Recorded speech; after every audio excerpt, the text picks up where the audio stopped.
भज्जा और बहनों सभी जन हो हाथ जोड़ के राम राम पहुँचे।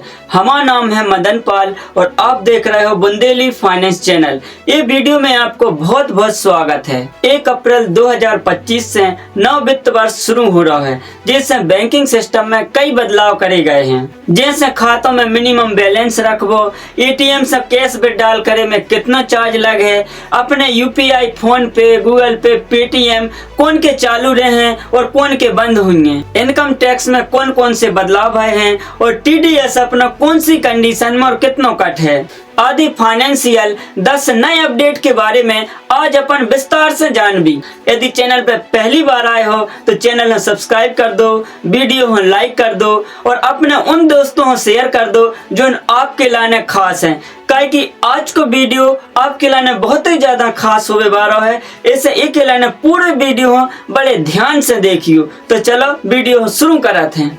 एटीएम से पैसा निकालने में लगेगा चार्ज। नए सत्र में एटीएम से पैसा निकाले पे आपके लाने चार्ज लगने वाला है, मगर ये में कुछ कंडीशन रहे हैं। पहले कहा हो तो कि बैंक फ्री में सिर्फ 5 बार पैसा निकालने की अनुमति देती, मगर आप 3 बार फ्री में एटीएम से पैसा निकाल पाओ। एक मुख्य कारण बताया जा रहा है कि दूसरे बैंकों के एटीएम से कैश विड्रॉल करे से बैंकों के लाने इंटरचेंज चार्ज लगत है। इससे बैंक कम बार पैसा निकालने की सुविधा देके अपना पैसा बचा चाहती हैं, या फिर अपन कह सकते हैं कि बैंक चाहती हैं कि कस्टमर उन्हीं को एटीएम इस्तेमाल करें। और अगर फिर भी आपकी फ्री लिमिट खत्म हो गई और एटीएम से पैसा निकाल हो तो आपके लाने 20 रुपया से लेकर 25 रुपये तक को एक्स्ट्रा चार्ज लग सकता है।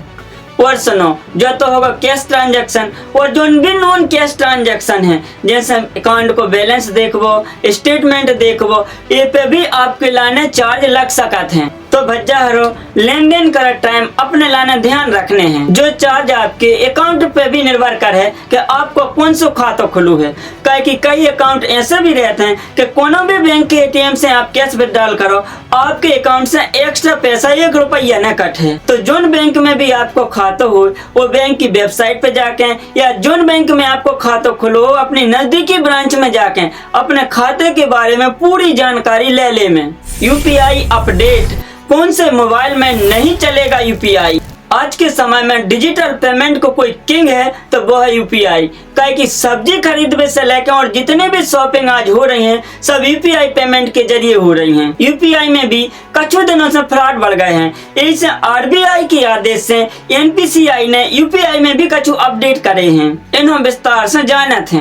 1 अप्रैल 2025 से उन नंबरों से यूपीआई पेमेंट न हुई है जो मोबाइल नंबर लंबे समय से चालू नहीं है। अगर 3 महीना से आपने अपने मोबाइल पे कोई एसएमएस नहीं करो, कहीं पे कॉल नहीं करी, इंटरनेट नहीं चला तो आपके नंबर के लाने निष्क्रिय मान लो जे है। जिन व्यक्तियों के पुराने मोबाइल नंबर नए व्यक्तियों के लाने जारी हो गए हैं उनकी भी यूपीआई पेमेंट अब बंद हो जाए है। यूपीआई सेवा फिर से चालू करने की प्रक्रिया, अगर आपने अपना मोबाइल नंबर बदल दो है तो बैंक में जाकर अपडेट करवा लो। अपने सभी बैंक खातों में चेक करवा लो कि जो नंबर आपने खाते में रजिस्टर्ड करवा है वो नंबर निष्क्रिय तो नहीं होगा। वह अगर आपको यूपीआई निष्क्रिय होगा है तो बैंक में जाकर फिर से मोबाइल नंबर रजिस्टर्ड करवाओ, फिर ऐप में जाकर फिर से रजिस्टर्ड करो अपना एटीएम कार्ड को नंबर, पिन और ओटीपी डाल के। यदि आप भी यूपीआई को प्रयोग कर रहे हो तो आपके लाने चिंता करने की कोई जरूरत नहीं है। बस आपके लाने ध्यान रखने हैं कि आपको मोबाइल नंबर सक्रिय रहे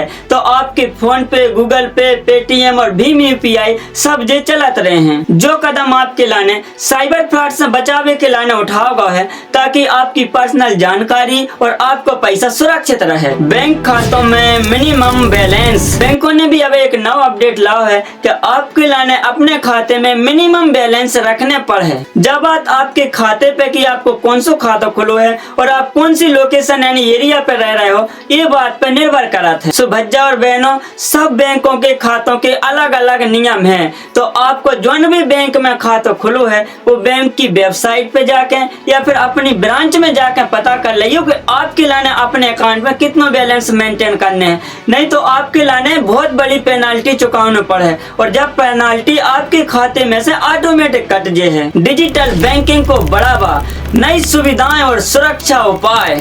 आज के जमाने में डिजिटल बैंकिंग की मांग निरंतर बढ़ती जा रही, काहे कि घर बैठे सभी काम आजकल मोबाइल और कंप्यूटर से निपटाए जा रहे हैं। इस समय की मांग को समझत भाई बैंकों ने भी अपने डिजिटल प्लेटफॉर्म में कुछ नई सुविधाएं जोड़ी हैं, जिनके लाने अपन विस्तार से समझते हैं। AI संचालित चैटबॉट, आज को जमाना AI को है और सभी काम AI से होने लगे हैं, तो बैंकें भी कैसे पाछे रह गए हैं। बैंकों ने भी अपना चैटबॉट लॉन्च करो है, जिससे ग्राहकों के लाने अपने सभी सवालों के जवाब बिल्कुल तुरंत मिल जाए। उन्नत ऑनलाइन बैंकिंग, अब बैंकें भी अपने डिजिटल प्लेटफॉर्म के लाने बहुत ही उन्नत बना रहे हैं। जैसे आपके लाने लोन लेने हैं, बैंक में खाता खुलवाने हैं, अपना क्रेडिट कार्ड बनवाने हैं, तो घर बैठे डिजिटल प्लेटफॉर्म में उनके बैंक की वेबसाइट पे जाके आप अप्लाई कर सकते हो। तेजी से लेन देन, UPI, टैप एंड पे, one click transaction, UPI circle जैसे प्लेटफॉर्म बैंक बना रहे हैं, जिससे ग्राहकों को समय और पैसा दो ही बच सके। सुरक्षा उपाय,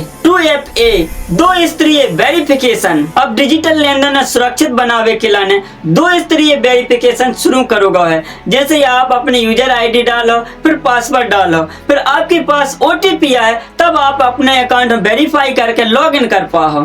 अब कई बैंक फिंगरप्रिंट और फेस स्कैन करके लॉगिन कराते हैं, जिससे आपके खाते में कोई और व्यक्ति लॉगिन न कर पावे। फ्रॉड अलर्ट सिस्टम, अब बैंकों ने एक ऐसी तकनीक विकसित कर ली है कि आपके अकाउंट में यदि कोई और लॉगिन करने की कोशिश करे तो वो सिस्टम ओके लाने पकड़ ले है और आपके लाने SMS या ईमेल के द्वारा अलर्ट भेज है। तो डिजिटल बैंकिंग आज के समय में सुविधाजनक तो है, लेकिन चलाए में और भी सरल है। आने वाले समय में डिजिटल बैंकिंग और ज्यादा आधुनिक हो जाए है, मगर हम कहवा तो जो ही रहे जो नई सुविधाएं आ रही हैं इनके बारे में जानो, मगर सुरक्षा के उपायों पे भी ध्यान रखिएगा, जैसे बेफिक्र होकर बैंकिंग कर पाओ। चेक लेन देन को सुरक्षित करना, पहले का हो तो यदि अपन 50,000 है उससे अधिक रकम को चेक को देते तो अपने लाने बैंकों के लाने की जानकारी दे वो बिल्कुल भी जरूरी नहीं रहता।